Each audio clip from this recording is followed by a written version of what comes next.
Hello, people of the world watching new car reviews on the internet. Welcome to this, the 2025 Jeep Wrangler Rubicon X. And it's the two-door, the proper spec for a Wrangler, because four doors are for people of lazy children. Today I'm gonna get this thing up in the air, we're gonna nerd out the tech specs, see how it is constructed, and then go take it off-road in the dirt.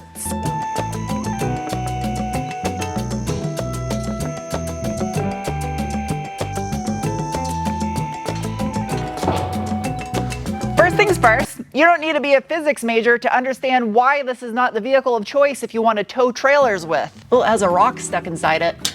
It's rated for 2,000 pounds technically because it's the two-door with the extreme 35-inch tire package, but no. Single tip, slim muffler, mild aluminized steel, powder-coated recovery point. Out back, the Wrangler Rubicon utilizes a Dana M220 full floater solid rear axle, both of which are fully boxed steel with coil springs. There's a weird hula hoop around the bump stop. And it's paired with a set of these red body monotube in-house blend Mopar shocks. Well, that's neat. It has a track bar and a rear anti-sway bar, which is bolted directly to the frame itself, measuring in at approximately 20 millimeter in diameter. Whoa, look at the color of the overspray under here. That is totally 80s fire truck. Fuel tanks protected by thick steel skid plate. The fourth generation of the Jeep Wrangler, chassis code JL, has been in production for going on 7 years now.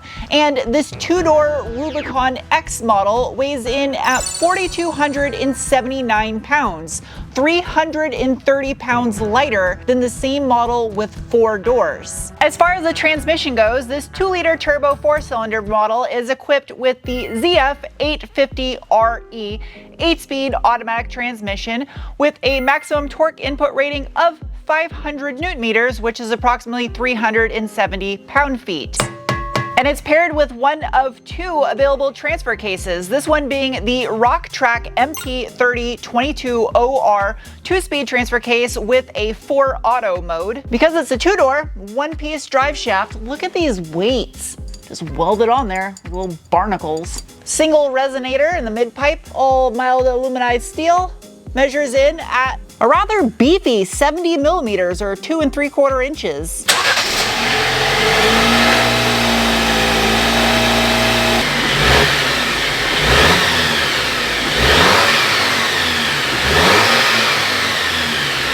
Ease of maintenance on Wranglers is great, especially on the 4-banger models. I mean, there's absolutely no excuse of why you couldn't put a new crush washer on your drain plug when you do the oil change. Tons of room to access that. Another massive benefit of the two-door is in the steering department. This one has an electro-hydraulic power assist steering rack with a 17.7:1 ratio, but the turning radius is 6 feet better with the two-door over the 4 at 32.7 feet. Look at that.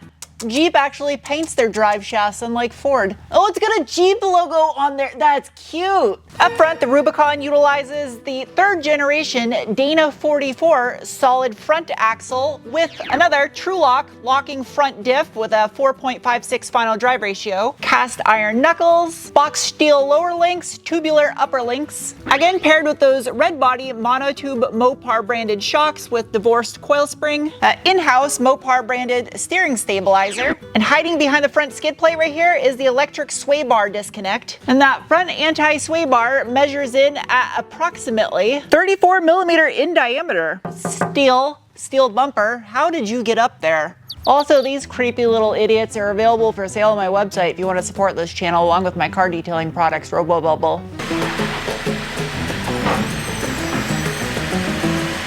All right, time for the braking test. This is gonna be terrifying. Nothing behind me. Ready, set, go. Whoa, man!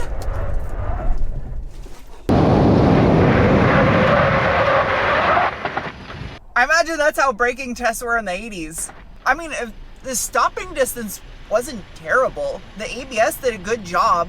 Bounced and weaved and bucked and bobbed as you would expect something with a short wheelbase, and a lot of travel in the suspension. That braking was just made possible thanks to a set of 2-piston front calipers, slightly larger for the Rubicon 35 model, and a 330mm or 12.9-inch front rotor. The wheels, these are the optional 17x8 positive 12mm offset cast aluminum beadlock capable wheel wrapped in a set of 35-inch BF Goodrich all-terrain TAs. You'll notice the valve stems are protected in this little pocket. Front inner fender liner, plastic. Yeah, the Broncos are hairy cardboard. LED fog lamps, the little corner caps of the steel bumper are removable. The winch capable cover makes it look like a blepping tongue, the 2 eyeballs. All Wranglers are like this, and it kind of drives me crazy. I know the doors are removable, but there's this weird little dent in the sheet metal skin because of the exterior hinges. Powder coated steel rock sliders to protect your pinch weld. Rear inner fender liners, also plastic, easy to clean. Out back, you go down to a single piston floating caliper, but up to a 13.4-inch or 342mm rotor. The wheel and tire, same size as you have up front and on the rear door. In the name of science, I am now going to give it the beans, but first, assessment of bolstering. Ow! The doors are metal. There's not actually anything over the painted area. This one has an optional package that gives you black leather with red stitch in something with a removable top. The seats are heated, as well as the steering wheel is heated, because this thing has quite a few options added to it. There's a physical button for traction control right next to the auto stop start off. Press that to turn off traction control. Technically, you could say I do have a drive mode. I have off-road plus. I also have a manual mode with this 8-speed auto. I can slap it over to the left and use it sequentially up and down. And let's see what this thing can do. Ready? Go. A little hesitation. A little bit of a hesitation when it grabs a gear. It moves out though when it builds boost. That's good.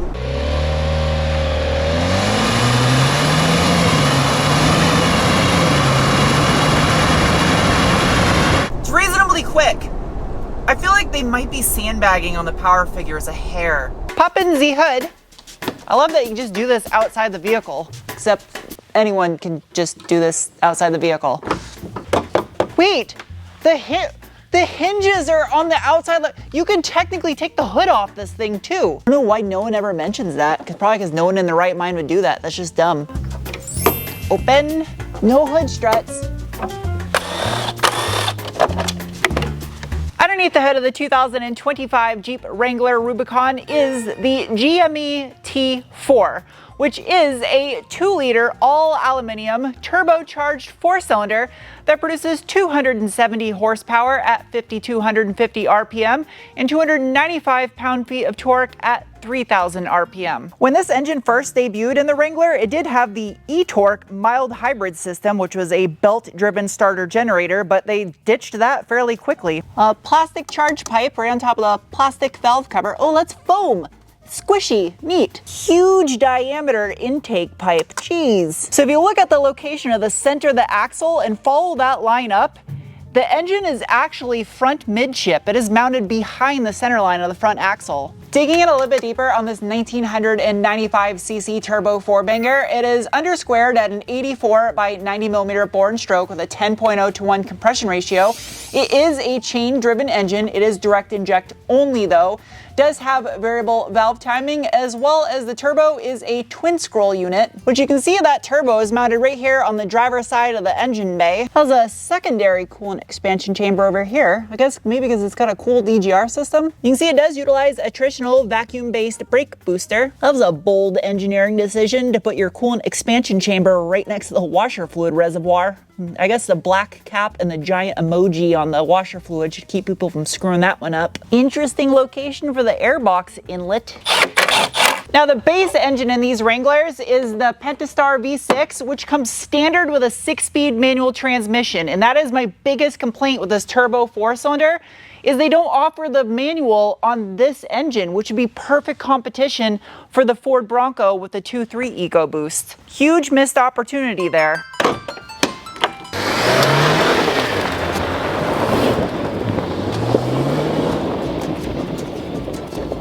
It is now time for a Rally Special Stage 2.0. This is not going to be this vehicle's strong suit. Short wheelbase, solid front and rear axles. This is not a high-speed desert vehicle. Press this for the off-road plus mode. Automatically defeats traction control and puts it into 4 high. All right, let's see what this thing can do. Give it a little assistance and let it eat. Ready? Go. All right. Got good little bit of torque coming off the line there. Didn't really seem like it spun the tires, even though traction control's off. It is in 4 high though. Yeah, I mean, these big 35s, they're lots of grip. Oh, yeah, that's rough. Oh, geez. Ooh. Oh, man. It's quick. Absolutely quick. I love the nimbleness of the short wheelbase two-door. Like, it's very agile feeling, but solid axles, and this is where the Bronco shines in this type of off-roading because it has independent front suspension. Ooh, but where this thing is definitely gonna outdo the Bronco is with the solid axle when it comes to real off-roading and trails and stuff. It's an interesting sounding engine. It's got like a kind of a weird high-pitch whine to it.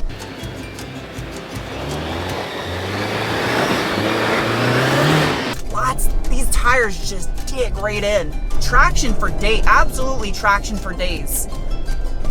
Ooh, braking, shimmied around a little bit. You can feel it just, it's twitchy and wants to rotate left and right really quick, which makes the two doors a lot of fun. The shocks are not really valved for high speed whatsoever. And this isn't even high speed, I was going like 15 miles an hour right there. Oh, geez. Good power.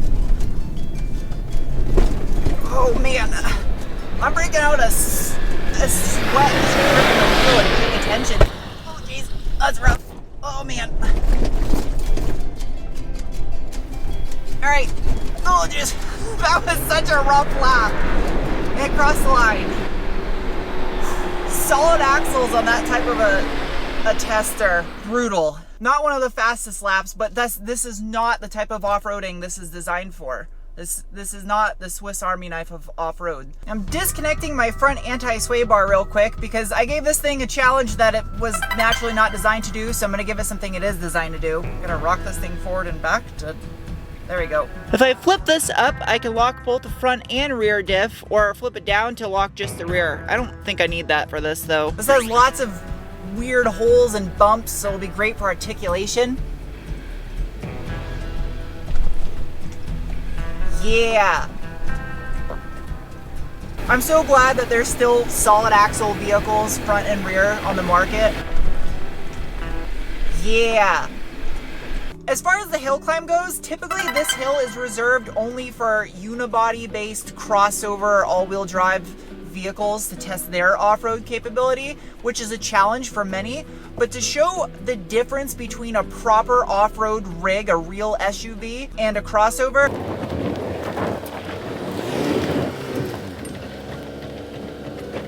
I'm gonna do it with this thing and show you how simple it is. It's just in 4 auto. I'm not gonna lock the diffs, nothing. I'll leave the sway bar disconnected. I'm just gonna drive up it. And I'm not taking any air out of the tires. They're at like 40 PSI. Not giving it any assistance. Just gonna drive up this hill.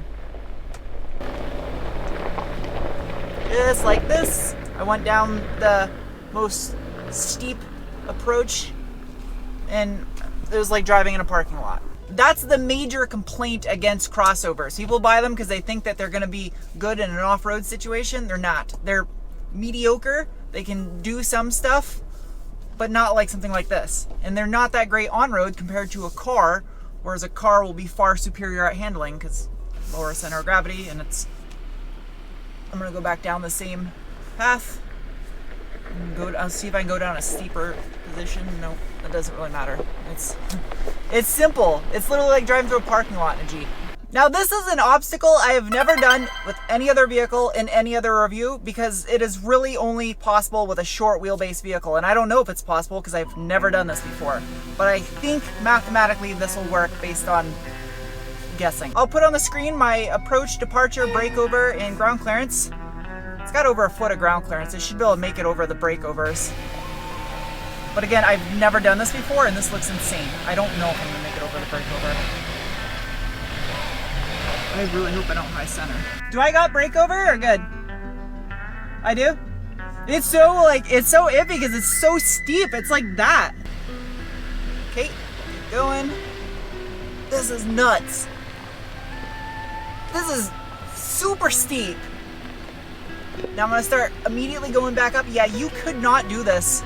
I don't think you could do a 4-door Wrangler. I mean, you probably could. You'd scrape, but a stock 4-door Rubicon, I don't know if you could do it without scraping. This one is even steeper, even more sharp of a breakover. Did not high center. That's so sick! This right here is why I feel a 2-door Wrangler especially is future-proof. I don't think it matters what is powering the vehicle, as long as the mechanical bits and the dimensions still stay the same and true to the original recipe, this will forever be a fun vehicle to drive. Clean camera rear glass? Oh, it just turns on the wiper, I think. It didn't squirt the lens. Front forward facing camera. There we go. As far as the hill descent control goes, I have a foot. I can do it with that. Or, I'll try this. 4 low to be able to use it. Okay. Oh, we really gotta put some meat and potatoes into it. There you go. Use shifter to adjust. That's smart! Instead of using your cruise control buttons, you use the shifter to select your speed. I love that they use the shifter for your hill descent speed.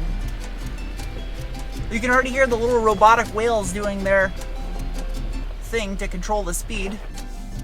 Now I'm gonna use my trail cam, just because I have them.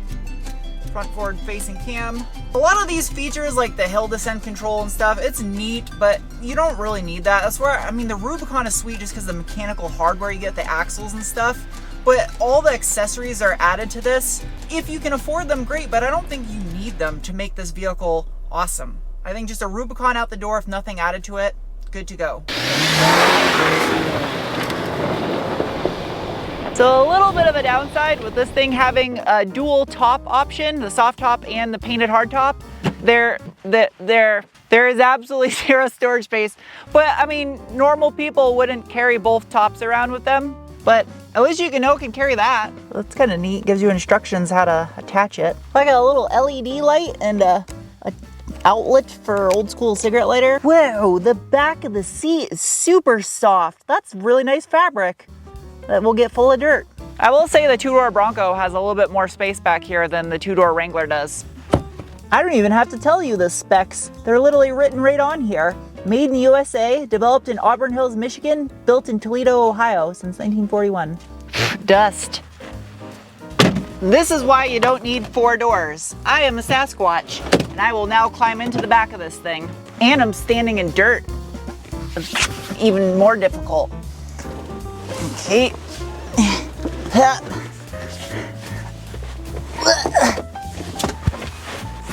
Ouch, that's my kneecap. There. Proof that 4 doors are for people with lazy children. It's not that hard to climb back here. I can still move my legs.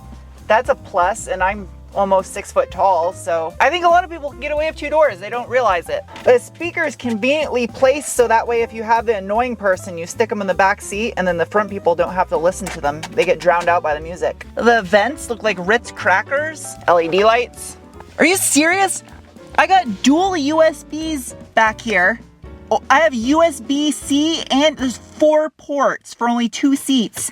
And an AC power inverter. Dual cup holders with these little bubbles that keep your drinks in place. I don't know if I'd want carpet and a Rubicon. That's, there's only 2 seats. The center is not actually a seat. Map pockets and some hooks. Well, that's wild. There's an airbag in the roll bar. Oh.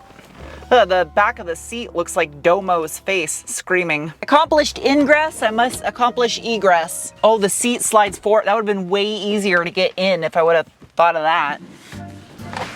That's a cute little Easter egg. A Jeep and a Gladiator. Too bad this one's a 4-door. I'm making 4-door people so mad by clowning on 4-doors. I'm sorry. I have to admit, it's kind of a smart idea, this little convertible front portion. It's something people would frequently open. Ooh, I didn't even notice it has the SOS assist thing built into this little area. Home link, garage door opener. I'm surprised the same logic doesn't apply with the window switches for the door unlock buttons. I didn't know floor mats were that complicated that they needed a caution triangle and you to read a book about them. It's got a Gorilla Glass windshield coating. A proper mechanical e-brake instead of a stupid electronic one. Love that. They put so much effort into making these two buttons look like little Jeeps, but the traction control, not so much. That just looks generic. The infotainment screen is nicely incorporated into the dash, and it's pretty idiot-proof, self-explanatory, has fruit and robot compatibility, that's wireless. The stereo in here is decent, but if you go up to the upper levels, it'll start to distort and kind of hear the speakers pop. But other than that, sounds great. And because it is a Rubicon, it does have the off-road pages, adventure guides, and GPS trail logs where you can make your own trails and save them. Have all your telemetry. A front-facing camera where I put all my camera gear on the front bumper so I don't have to set it in the dirt. The first thing that's worth mentioning is Jeep has a lot of fun colors that they offer, but they kind of do it like an in-and-out menu. It's like a hidden menu of colors. You can go to build a vehicle on the website and sometimes the color isn't listed. I didn't see this color on here for 2024 or 2025, so it's probably like that purple fuchsia pink color that they just recently had too, where it just comes and goes. Or because this is a press vehicle, sometimes press vehicles are weird, they're not for sale. Either way, Jeep, excellent job on offering fun colors. This is my favorite color that they offer because it reminds me of a fire truck from the 1980s, except this doesn't have a screaming Jimmy under the hood. It would be sweet if this thing had a Detroit in it. Although I will say this, with all the options added to it, 16 grand worth of options in the mid 60s is mind-blowing, but it also depends. Like, I prefer base model vehicles and I modify vehicles myself, so I would just buy a base model 2-door Wrangler, and I feel for that price it's not bad. I think the issue also is dealers don't typically stock low trim grade vehicles because they don't make as much of a profit off of them. Fuel economy, I did not get what this thing is rated for. However, this does have 35s on it, so I've been averaging a little over 18 miles per gallon over the past week of driving it, and I mean, for something that's shaped like a brick on 35s, that's acceptable. Watch this. I'm gonna turn around on a super tight trail. Oh, I got little parking sensors. I'm in 2-wheel drive right now, by the way. See if I can do this in 2 high. I'm gonna turn around on a super narrow trail. Do this in a 4-door. I mean, you could, you just have to run over more stuff. The turning radius is great on this thing.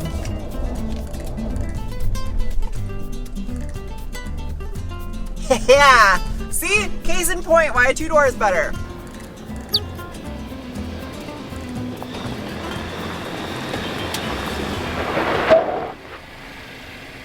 It is now time to give this Jeep some scores, starting with the bean score, the assessment of feeling you get in your gut when you give it the beans. And it earns a rating of. Next is the cookie score, the assessment of value, and a 2-door Rubicon X with no options added to it would be comparable to other off-road vehicles in its class, but where you can get crazy at the cheese whiz is when you add 16 grand in options to it, bringing the price into the mid 60s. That gets a rating of. Next is the wrench score, the assessment of ease of maintenance, and it gets a rating of. Next is the meatball score, the assessment of off-road capabilities, and it gets a rating of. And lastly is the penguin score, the assessment on how much I personally like a vehicle, and a 2-door Rubicon gets a rating of. As someone that chose to buy a Ford Bronco over a Wrangler, I will say that I love them both in their own unique ways. Anyway, I hope you guys enjoyed this review. I'll see you soon with another. Bye.